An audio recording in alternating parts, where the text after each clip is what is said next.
லவ்தேத்து இயேசுஸ் கிறிஸ்துஸ். இயேசு கிறிஸ்துவுக்கு புகழ். தமிழ் கூறும் நல்லுலகில் வாழும் அனைத்து அன்புள்ளங்களுக்கும் வத்திக்கான் வானொலியின் வணக்கம். இறைவன் உங்கள் உள்ளத்தையும் இல்லத்தையும் தன் அன்பாலும் அருளாலும் அமைதியாலும் இன்றும் என்றும் நிரப்புவாராக.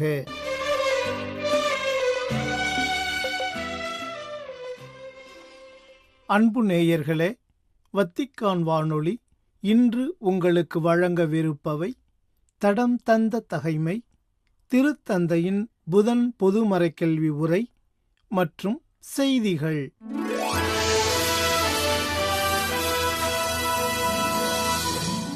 தடம் தந்த தகைமை. பெலிஸ்தியர் மீது தாவீதின் வெற்றி.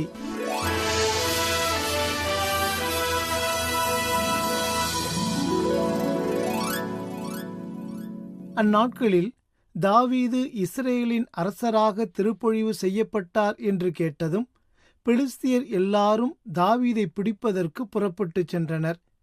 தாவீது அதை கேள்வியுற்று கோட்டைக்குள் புகுந்து கொண்டார். பெலிஸ்தியர் வந்து ரபாயிம் பள்ளத்தாக்கில் பரவினர். பெலிஸ்தியருக்கு எதிராக நான் செல்லட்டுமா? நீர் அவர்களை என் கையில் ஒப்புவிப்பீரா என்று தாவீது ஆண்டவரிடம் கேட்டார். செல், உறுதியாக நான் பெலிஸ்தியரை உன் கையில் ஒப்புவிப்பேன் என்று ஆண்டவர் தாவீதிடம் கூறினார். தாவீது பாகால் பெராட்சிம் வரை வந்து அங்கே அவர்களை தோற்கடித்தார். தகர்த்தெறியும் வெள்ளம் போல் ஆண்டவர் என் எதிரிகளை என் கண்முன்னே தகர்த்தெறிந்தார் என்று தாவீது கூறினார். ஆகவேதான் அந்த இடம் பாகால் பெராட்சிம் என்று அழைக்கப்படுகிறது. பெலிஸ்தியர் தங்கள் தெய்வச் சிலைகளை விட்டுச் செல்ல தாவீதும் அவர்தம் ஆட்களும் அவற்றை எடுத்துச் சென்றனர். பெலிஸ்தியர் மீண்டும் எதிர்த்து வந்து ரபாயிம் பள்ளத்தாக்கில் பரவினர். தாவீது ஆண்டவரிடம் ஆலோசனை கேட்க, நீ எதிர்த்துச் செல்ல வேண்டாம், சுற்றி வளைத்து அவர்கள் பின்னால் சென்று முசுக்கொட்டை மரங்களுக்கு எதிரிலிருந்து அவர்களை அணுக வேண்டும். முசுக்கொட்டை மரங்களுக்கு மேல் அணிவகுப்பு பேரொலி ஒலிக்கும் போது நீ தயாராக இருக்க வேண்டும். ஏனெனில் அப்போது ஆண்டவர் பெலிஸ்தியர் படைகளை தாக்குவதற்காக உனக்கு முன்பாக செல்கிறார் என்று ஆண்டவர் கூறினார். ஆண்டவர் தமக்கு கட்டளையிட்டவாறே தாவீது சென்று பெலிஸ்தியரை கெபா முதல் கெசேர் வரை தாக்கினார்.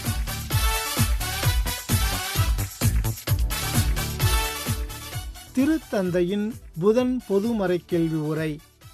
இறை மக்கள் மக்களாக மகிழ்ந்து வருகின்ற திருப்பவனி, இறை மக்களாக மகிழ்ந்து வருகின்ற திருப்பவனி, திருச்சபை இணைந்து கிறிஸ்துவோடு தருமே தியாக பலி.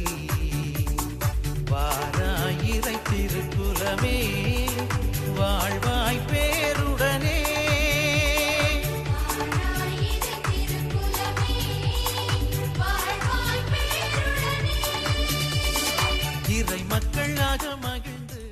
மார்ச் 11 புதன்கிழமை வத்திக்கானின் புனித பேதுரு பெருங்கோவில் வளாகத்தில் சரியாக காலை 10 மணிக்கு தனது புதன் பொது மறைக்கல்வி உரையை தொடங்கினார் திருத்தந்தை 14ஆம் லியோ.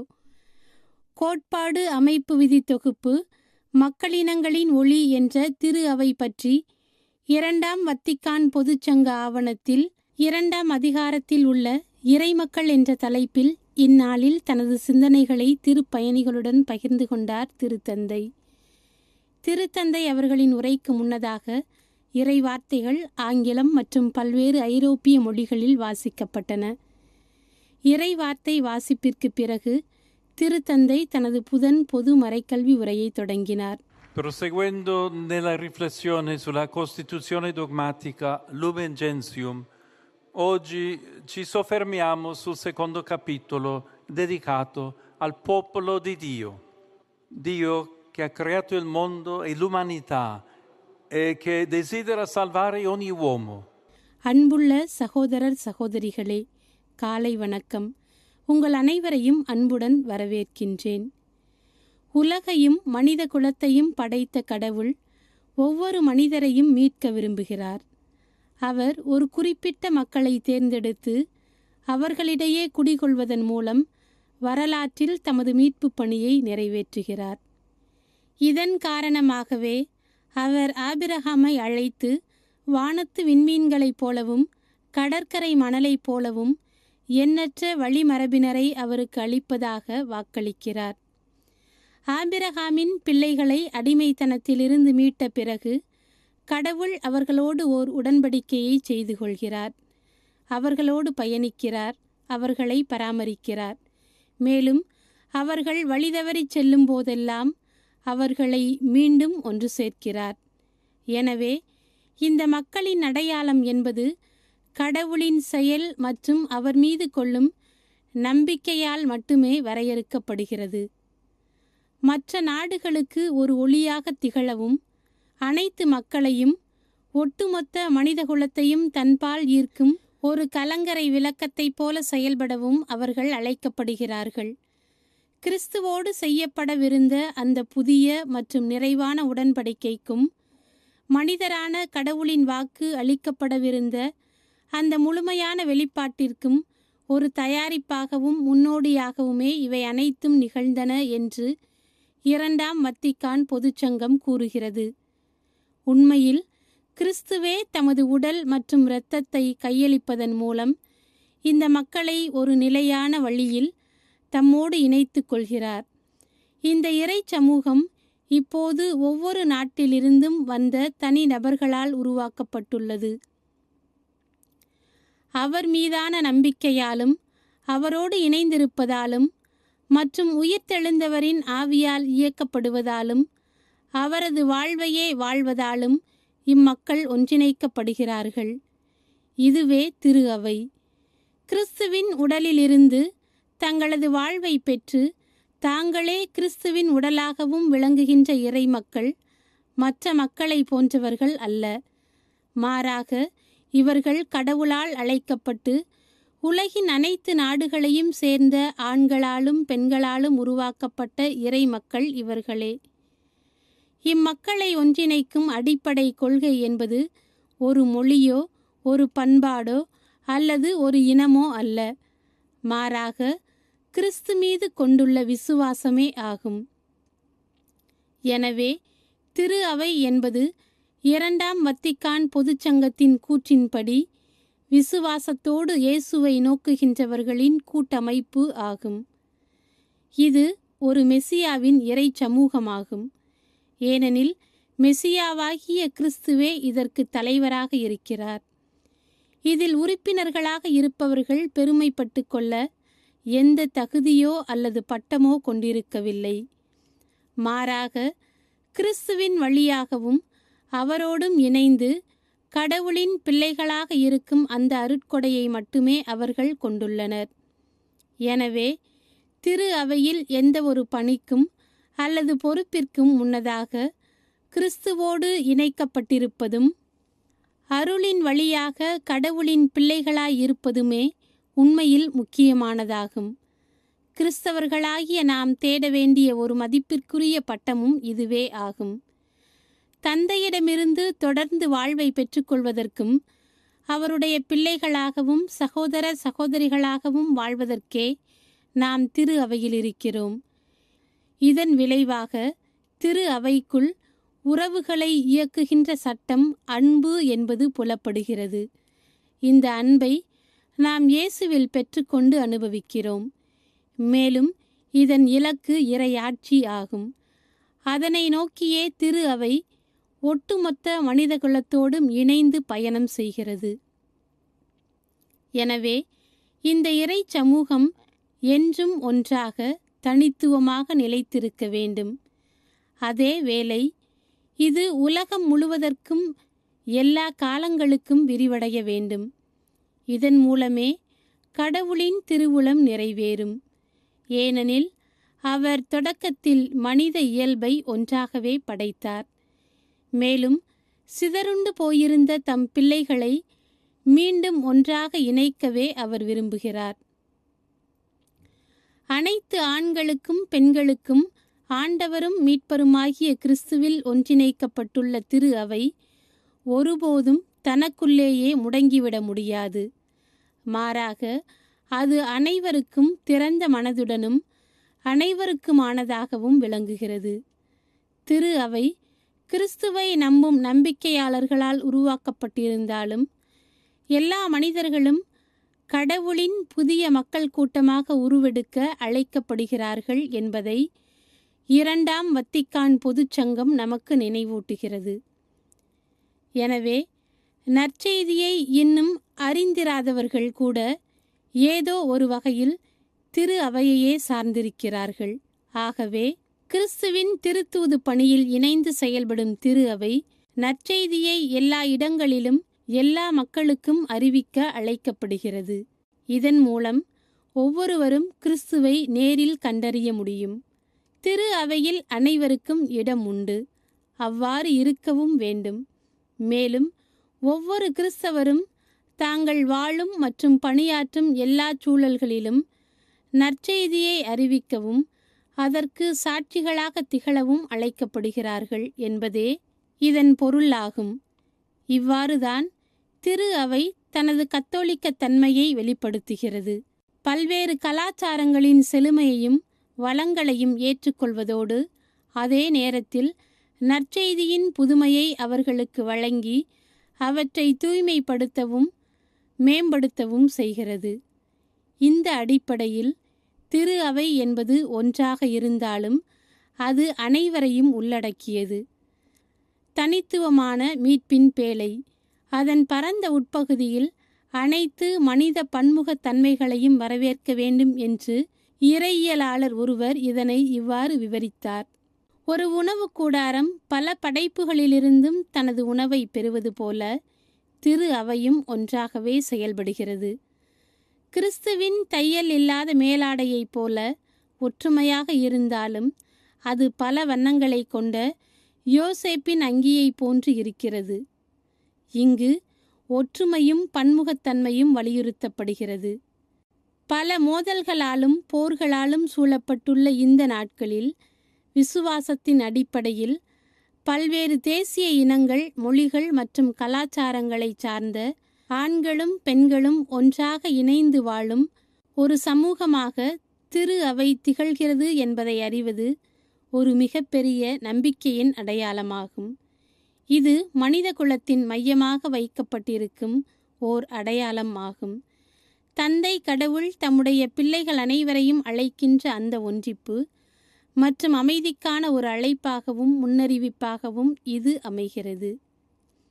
இவ்வாறு தனது மறைக்கல்வி உரையை நிறைவு செய்தார் திருத்தந்தை. இறுதியாக இயேசு கற்பித்த இறைவேண்டல் ஜெபத்திற்கு பிறகு அனைத்து திருப்பயணிகளுக்கும் தனது அப்போஸ்தலிக்க ஆசிரை வழங்கினார். In questo tempo di Quaresima proseguiamo con impegno il cammino verso la Pasqua, mistero centrale della nostra fede. மலருடன் சேரும் யாவுமே மனம் பெற்று வாழ்தல் நீதியே. மலருடன் சேரும் யாவுமே மனம் பெற்று வாழ்தல் நீதியே. புவி வாழ்வை நாமும் தரவே இறை மாண்பை இன்றே பெறவே விரைவாய் வருவோம் தேவனருள் பெறுவோம் இறைவன் நிழலில். அன்பு நேயர்களே, இந்நேரம் வரை நீங்கள் கேட்டு மகிழ்ந்தது திருத்தந்தையின் புதன் பொதுமறை கேள்வி உரை.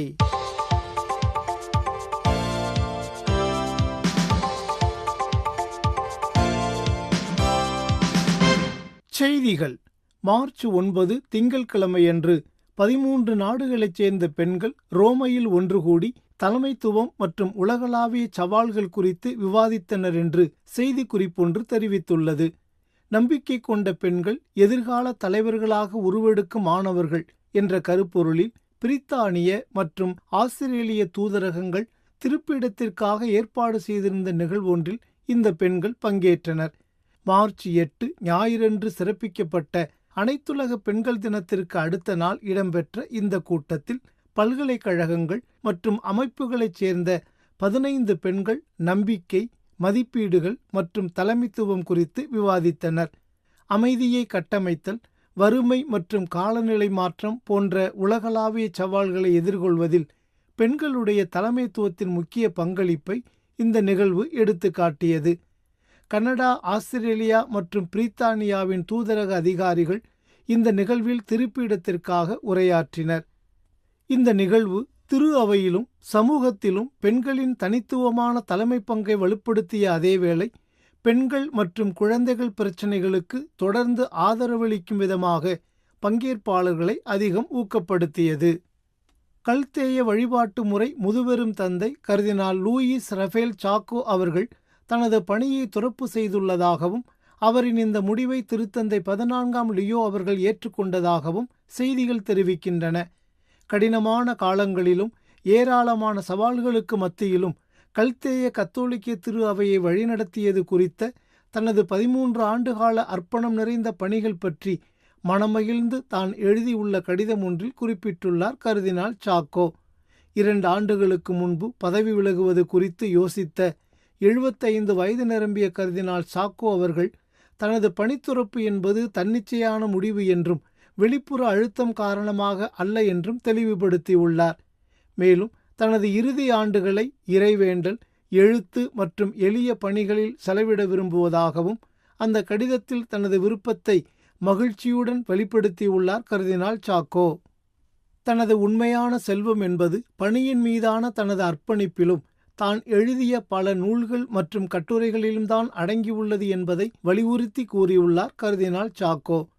தனது பதவி காலத்தில் கல்தேய திரு அவையின் ஒன்றிப்பை பாதுகாக்கவும், ஈராக்கியர்கள் மற்றும் கிறிஸ்தவர்களின் உரிமைகளை பாதுகாக்கவும், ஈராக்கிலும் வெளிநாட்டிலும் தனது இருப்பை பேணவும் கர்தினால் சாக்கோ அவர்கள் அயராது உழைத்தார் என்பது மிகவும் குறிப்பிடத்தக்கது.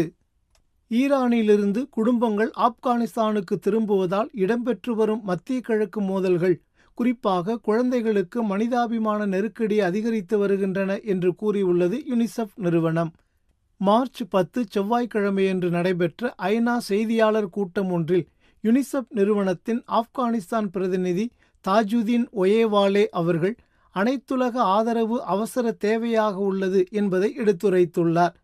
2025ஆம் ஆண்டில் வன்முறையிலிருந்து தப்பி குழந்தைகளுடன் கூடிய பல குடும்பங்கள் உட்பட ஏறக்குறைய 30 லட்சம் ஆப்கானியர்கள் திரும்பியுள்ளனர் என்று உரைக்கும் அதன் அறிக்கை, இந்த குடும்பங்களிலுள்ள குழந்தைகளில் பலர் சோர்வடைந்து ஊட்டச்சத்து குறைபாட்டுடன் உடனடி மருத்துவ உதவி தேவைப்படும் நிலையில் உள்ளனர் என்றும் குறிப்பிட்டுள்ளது. மேலும் ஆதரவற்ற குழந்தைகள் கடத்தல் மற்றும் வன்முறைக்கு ஆளாகும் ஆபத்து அதிகரித்துள்ளது என்ற கவலையையும் தெரிவித்துள்ளது அதன் அறிக்கை. யுனிசெஃப் நிறுவனம் புலம்பெயர்ந்தோருக்கான ஐக்கிய நாடுகளின் ஆணையத்துடன் இணைந்து ஊட்டச்சத்து பரிசோதனைகள், தடுப்பூசிகள் மற்றும் குழந்தை பாதுகாப்பு போன்ற அத்தியாவசிய சேவைகளை வழங்குகிறது என்றும் எடுத்துக்காட்டியுள்ளது அந்நிறுவனத்தின் அறிக்கை. கடந்த 2016, 20 மற்றும் 2021-25 ஆண்டுகளுக்கு இடையில் உலகளாவிய ஆயுத பரிமாற்றங்கள் 9.2 விழுக்காடு அதிகரித்துள்ளன. குறிப்பாக ரஷ்யாவுடனான பதற்றங்கள் அதிகரித்து வருவதால் ஐரோப்பா மிகப்பெரிய ஆயுத இறக்குமதி நாடாக உருவெடுத்துள்ளது. உலகின் முன்னணி ஆயுத ஏற்றுமதி நாடான அமெரிக்கா தனது விற்பனையை 27 விழுக்காடு அதிகரித்துள்ளது. குறிப்பாக ஐரோப்பாவிற்கான அதன் ஏற்றுமதி 217 விழுக்காடு வளர்ச்சியை பதிவு செய்துள்ளது. உலகளாவிய ஆயுத பரிமாற்றத்தில் 9.7 விழுக்காடு பங்கை கொண்டுள்ள உக்ரைன் அமெரிக்க ஆயுதங்களை பெறும் முக்கிய நாடுகளில் ஒன்றாக உள்ளது. இந்தியா மற்றும் பாகிஸ்தான் நாடுகள் தொடர்ந்து அதிக அளவில் ஆயுதங்களை வாங்கும் முதன்மை நாடுகளாக நீடிக்கின்றன. இத்துடன் வத்திக்கான் வானொலியின் தமிழ் ஒலிபரப்பு நிறைவு பெறுகின்றது. வணக்கம்.